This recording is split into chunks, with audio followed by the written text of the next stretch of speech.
Respecto al número de expedientes estudiados por nosotros, tenemos que hacer algunas matizaciones. Nosotros hemos catalogado 936 expedientes, es decir, 777 de soltería, 138 de viudedad y 21 de documentación variada.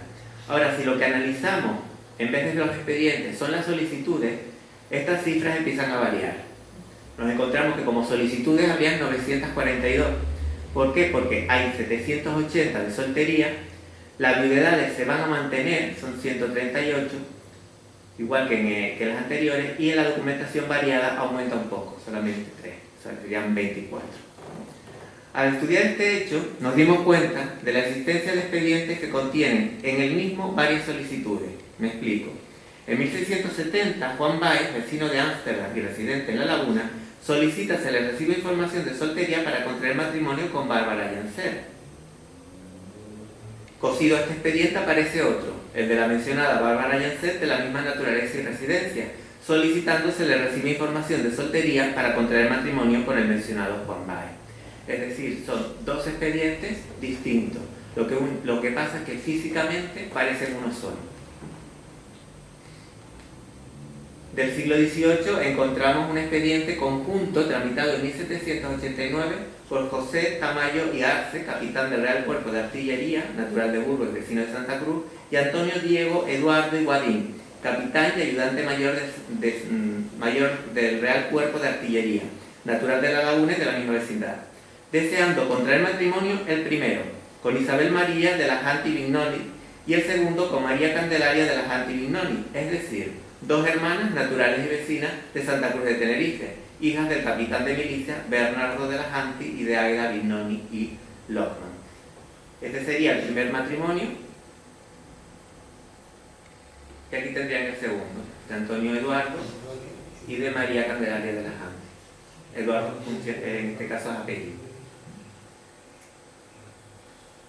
Es curioso como un año antes, en 1788, figura el expediente de soltería de José María Calzadilla y Sousa, subteniente de milicias provinciales, natural vecino de La Laguna, que desea contraer matrimonio con María del Carmen de la Janti Vignoni.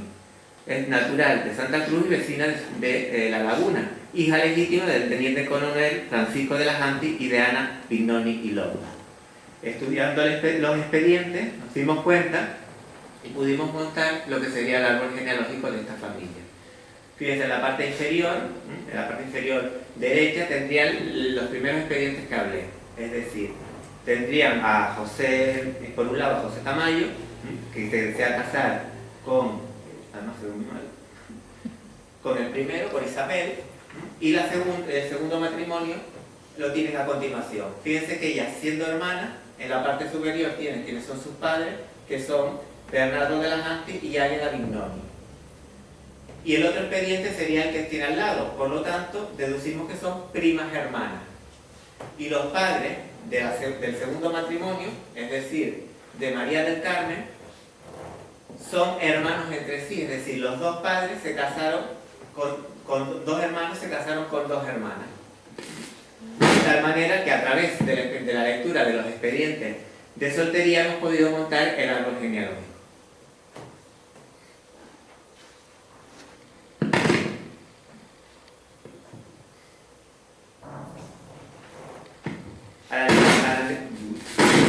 Al analizar los expedientes, si dividimos por un lado lo que son solterías y por otro viudedades, nos damos cuenta que el 95% de las solicitudes de soltería son realizadas por hombres, frente a un 77% que son realizadas por mujeres.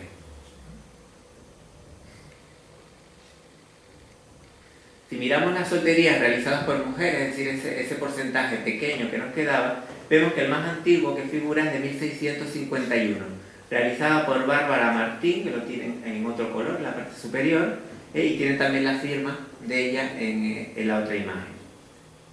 Si analizamos los expedientes de viudedad, pero tramitados por hombres, ese porcentaje pequeño que antes veíamos, el más antiguo es de 1641, realizado por Andrés González Guerrero para ser declarado viudo de Catalina Márquez. También hemos encontrado una gran cantidad de solicitudes de dispensas de proclama, y es debido a que en principio iniciaban el expediente de dispensa de proclama y se daban cuenta que uno de los contrayentes era extranjero. Por lo tanto, tenían que parar el expediente y realizar el expediente de soltería. Y luego también nos hemos encontrado alguna documentación colada, porque realmente no tenía razón de ser que estuviera con los expedientes de soltería, que son los conocidísimos por los genealogistas dispensas de consanguinidad. En este caso es de Domingo Francisco y Catalina Afonso, naturales y vecinos de la Matanza de Centeno. Y luego, desde la documentación variada que nos llamó la atención, he recuperado este expediente de María Francisca García, que era vecina de Santa Cruz de Tenerife, que desea hacer una solicitud para que dejen en libertad a Matías Fernández, vecino de Santa Cruz de la Palma y residente, como ven ahí, en la cárcel pública de esta ciudad, porque había sido encarcelado por incumplimiento de palabra de casamiento dado a ella misma. Ella pide que por favor lo dejen libre para poder contraer matrimonio y a continuación tienen que realizar el expediente de soltería porque él era de Santa Cruz de la Palma.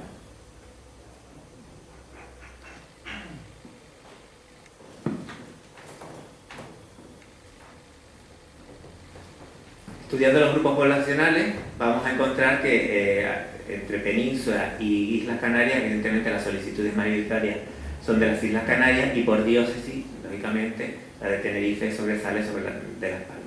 Hay solamente un 9,4% de solicitudes en las que no figura ni la naturaleza ni la vecindad de los solicitantes. En cuanto a la viudedad, más o menos es parecido el esquema que sigue, ¿no? Mayoritariamente en las Islas Canarias y la diócesis de Tenerife. Sin embargo, sí nos llamó la atención cómo un 49% de las solicitudes no figura ni la naturaleza ni la vecindad de la que está realizando la solicitud. Creemos que al ser un tema de viudedad, quizás las autoridades serán un poco más laxos a la hora de reclamar qué tipo de información.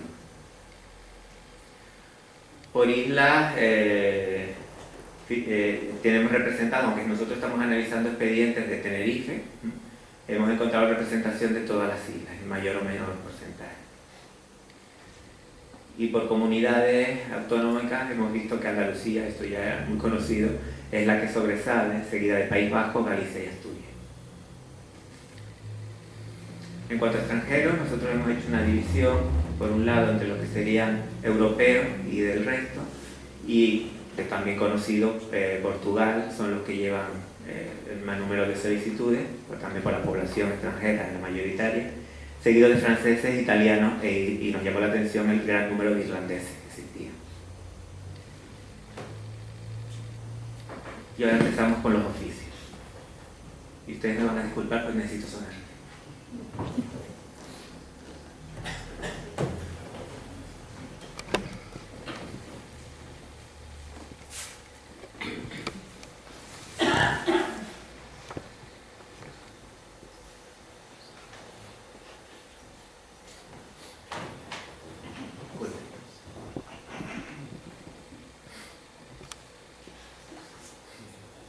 A través de los expedientes consultados observamos que dentro de la variedad de oficios que aparecen destacan sobre todo los relacionados con la navegación, estando incluidos la mayor parte de ellos bajo el término de hombres de mar, marineros, marinos, etc. Generalmente no aportan dónde realizan su labor, limitándose a decir que son marineros o como mucho marinos de fragata o pilotos de embarcación, salvo algunas excepciones como hace Francisco Guillén, quien en 1673 dice ser piloto de la fragata Santa Rosa, o como Miguel Sarnosa, natural de Bilbao, que declara en su expediente de soltería ser marino de la Armada Real. Vinculados con ellos aparecen oficios como navegantes, mareantes, contramaestres y sus ayudantes o grumetes, como lo era en 1661 Manuel Díaz. Algunos aportan además de su antiguo oficio, abandonado para dedicarse por necesidad a la navegación, como apunta en 1739 Juan Paulión, natural del puerto de Vinton en Alemania y residente en Santa Cruz, al mencionar que su ocupación es calderero de oficio y hombre de mar de ejercicio. Ligados al mar pero desde tierra tenemos los carpinteros de ribera y los calafates y las actividades dedicadas al comercio, mercaderes, comerciantes o tratantes de negocio. Enorme es la representación de la carrera militar, figurando todos los destacamentos existentes durante este periodo en la isla de Tenerife. En este caso tienen representación las milicias provinciales de Güímar, Granadilla de Abona, Garachico con sede Nicó de los Vinos, La Orotava, el Realejo Bajo, San Cristóbal de la Laguna y Santa Cruz de Tenerife. Al tener esta isla desplazados varios regimientos, aparecen también los mandos pertenecientes a los mismos que tramitaron expedientes.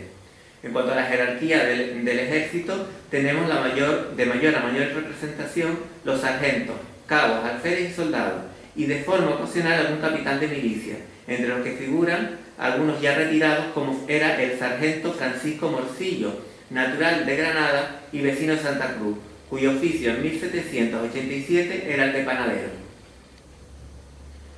Entre los mandos nos llamó la atención encontrar a José Nicolás Hernández de Flores, quien en 1788 era condestable del castillo de Paso Alto en la Marina de Santa Cruz. Otro importante cargo del periodo del antiguo régimen es el que ostentaba en 1742 Vicente Díez de Rivera, auditor de guerra y teniente general de la provincia de Yucatán, México, natural y vecino de Granada y residente en Santa Cruz. Otros cargos serían el que poseía en 1634 Manuel Fernández Merollo, como servidor del rey en comisiones, o del regidor perpetuo de la isla en 1728, Pablo Nicolás Pestana, Montiel y Gallego, o el diputado de Abasto del Realejo de Bajo en 1791, Tomás Agustín Juan de Nepomuceno de Armas. Siguen por orden los oficios del campo y los artesanales, como son labradores, sastres, peluqueros, barberos, zapateros, jornaleros y estanqueros de la Real Renta de Tabaco, como lo era en 1787 Marcos Cordobés. También figuran las personas letradas como licenciados, bachilleres o maestros, como lo era Antonio Lazaga y Egaña, que dice ser en 1668 maestro de escuela. Lo tienen en la segunda línea.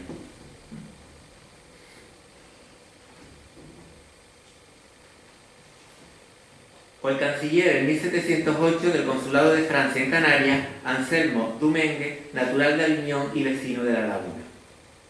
Representantes de la ciencia estaría el doctor en medicina en 1774, Juan José Walsh, natural de Escocia y vecino de La Orotava, así como el boticario, don José Francisco Raimón, natural y vecino de Las Palmas de Gran Canaria.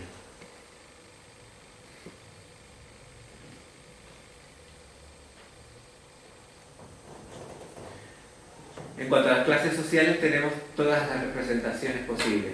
Por un lado tenemos la nobleza, tenemos el expediente de soltería de Alonso de Nava y Grimón, marqués de Villanueva del Prado, en 1787, que siendo natural de La Laguna era residente en Península y por lo tanto tiene que hacer el trámite de soltería por esta razón.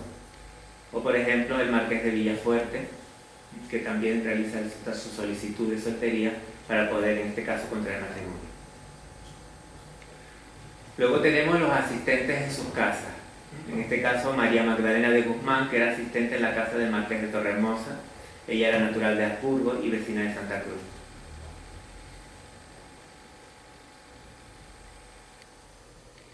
O este expediente de soltería tramitado por Juan Antonio de Romay, que dice que quiere contraer matrimonio con Bárbara Hernández, doncella de la condesa de La Gomera.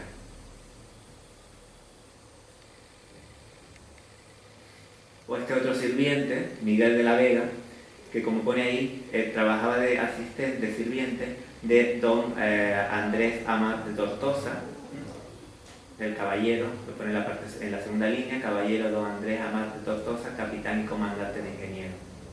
Él realiza el trámite para poder contraer matrimonio con Antonia Lázaro. Está catalogado en el legajo 1866, documento 24, pero cuando llegamos al documento 31 nos encontramos el expediente de Antonia Lázaro, que dice además ser sirvienta en la casa de don Andrés Amat de Tortosa y que realiza la solicitud para contraer matrimonio con el que ya habíamos visto, Miguel de la Vega. El trámite de ella, sin embargo, es un año más tarde que Teo. O este realizado por Clemente González, que era criado de cocina en la casa de Domingo Bernardi.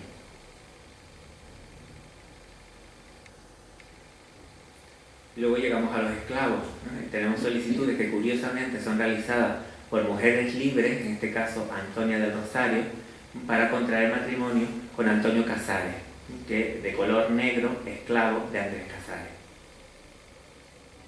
O esta otra realizada por Josefa Antonia, también mujer libre, que quiere contraer matrimonio con Sebastián García, natural de La Gomera y esclavo de Cristóbal de Frank, que era vecino de La Orotava. Curiosamente, este expediente lo inicia ella y el esclavo no tenía permiso para poder contraer matrimonio de su señor y él le paraliza el expediente. Para ir terminando, vamos a hablar de las curiosidades que hemos encontrado. Encontramos un expediente de cambio de religión. Nos llamó la atención como en el expediente el solicitante por un lado aparece como José Antonio Agustín de la Concepción como nombre católico y por otro como Andrés Luis, con nombre protestante. Aporta todos los datos de con quién quiere contraer matrimonio, que es Josefa Antonia de Mena, natural y vecina de Granadilla de Abona.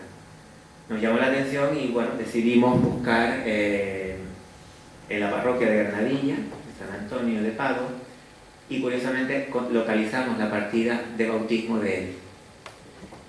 Fue bautizado en 1787, el 2 de septiembre, y dice lo siguiente: en el lugar de la Granadilla, en 2 días del mes de septiembre de 1787 años, yo, don Francisco Cruz Alayón, cura de la parroquial del Señor San Antonio de Padua, de este lugar de Granadilla, bauticé sus condiciones sin novalizatus, que quiere decir condicionalmente por no estar bautizado, a un adulto de 18 años de edad, natural de Nechatel en Berna, quien pidió el santo bautismo, para cuyo fin presentó el memorial a su señoría ilustrísimo al obispo, mi señor, quien lo remitió a los párrocos del lugar Dicó, donde no se ejecutó por haberse retirado a este dicho lugar, es decir, él en principio vivía en Icó, no en Granadilla, en cuya virtud corría el santo oficio de la Inquisición por ser protestante calvinista, y sin embargo, de que estos herejianos no niegan el bautismo,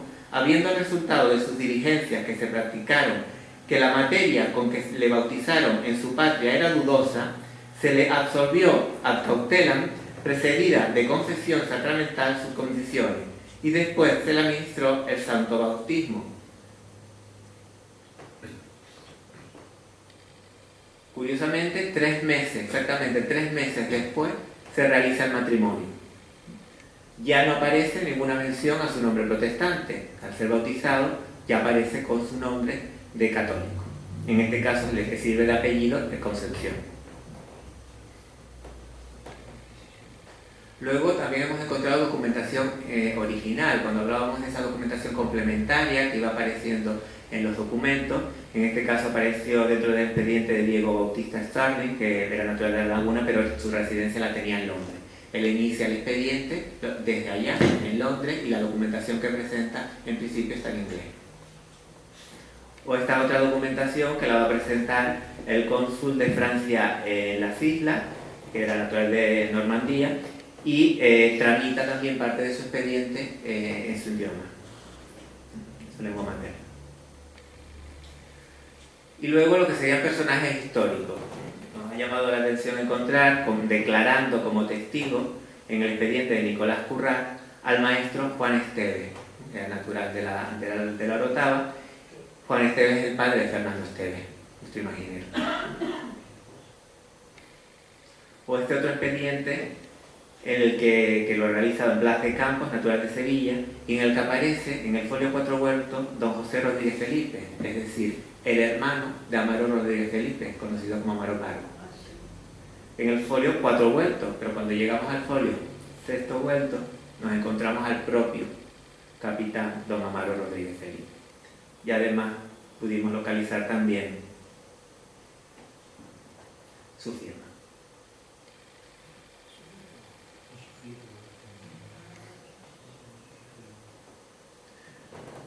Con lo visto hasta ahora, simplemente recordar lo que ya hemos hablado, las posibilidades, tantas como uno quiera, que nos puede dar este tipo de expedientes a la hora de hacer una investigación. tanto de nivel personal, como cuando localizamos a un personaje que es familia nuestra, como a nivel más general cuando nos ponemos a hacer datos estadísticos o de otro tipo. Quiero dar las gracias a todos ustedes por haber venido y agradecer especialmente a las personas que van a aparecer y instituciones que van a aparecer en pantalla. En primer lugar, a la señora doña Olivia de Vera de León por su ayuda en todo momento. Luego al equipo de alumnos que he tutorizado durante algún tiempo, porque ellos han trabajado la primera parte del trabajo, lo que es la implementación de los datos y la catalogación de inventario. Ya luego las partes posteriores las realizo yo. Y por último, como no, al Archivo Histórico Diocesano de San Cristóbal de la Laguna por haberme permitido la realización de las fotos para ilustrar esta conferencia. Muchas gracias a todos.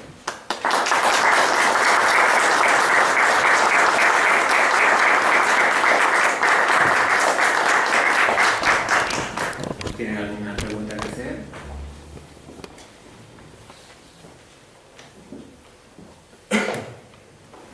Buenas tardes. No, yo creo que soy yo. Sí. Buenas tardes. No, yo quería saber si puede consultar la lista o la nómina de las personas de los expedientes, los 900 y pico expedientes que... Todo lo que yo he hablado hoy está ya procesado en base de datos. Con lo cual, con acercarse al archivo, le podemos hacer una búsqueda en la base de datos y localizar las personas que necesiten. ¿Vale? Todavía nos queda claro, al principio yo les explicaba la cantidad de expedientes que quedan por procesar. Solo de la isla de Tenerife son 273 y yo he hablado de 11. Con lo cual todavía, aunque nosotros ya tenemos como 20 y pico entre procesados y metidos en base de datos y procesados que no están en base de datos todavía están pendientes a que yo los pueda pasar, porque yo me encargo de pasarlos a la base de datos. ¿Algo más?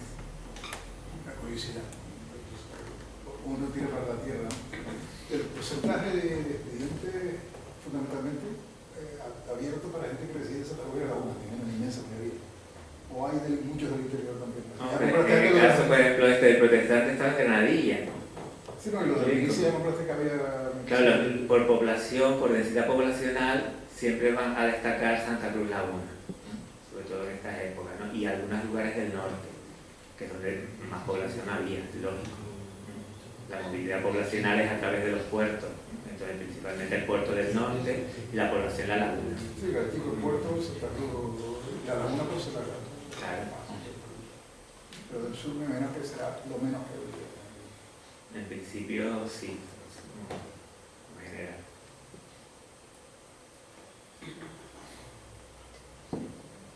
¿Cuándo nos daría la segunda parte? ¿Quieres una segunda parte? Está muy interesante. Muchas gracias. Cuando tenga tiempo para ello. Una pregunta, David. ¿Cuánto tiempo llevas documentando toda esta información que nos has brindado? Aproximadamente... A ver, el trabajo que hemos realizado con este proyecto es lento. Antiguamente, cuando tú quieres hacer un proyecto rápido, lo que haces con sacar los datos básicos, que es el solicitante, la fecha y el lugar, tiene suficiente. Sin embargo, en el proyecto, por eso le doy las gracias, bueno, ahora mismo ahí tengo personal en práctica en el archivo. Yo en el protocolo establezco muy claro que tienen que leer completo el documento, porque nunca sabe, hay a veces información contradictoria. Entonces, muchas veces habrán visto que en los expedientes hay cosas entre corchetes. Todo lo que nosotros añadimos está entre corchetes. Tenemos muchos problemas, por ejemplo, con el tema de los apellidos, porque claro, se escribe de oído, fonético, con lo cual hay muchos problemas y eso supone tener una base de datos actualizándola constantemente con lo que nos vamos a encontrar. Entonces, este proyecto empezó en el 2011 y empezó en principio con un becario. Y luego se han ido incorporando personas que están en práctica, por práctica externa de la universidad.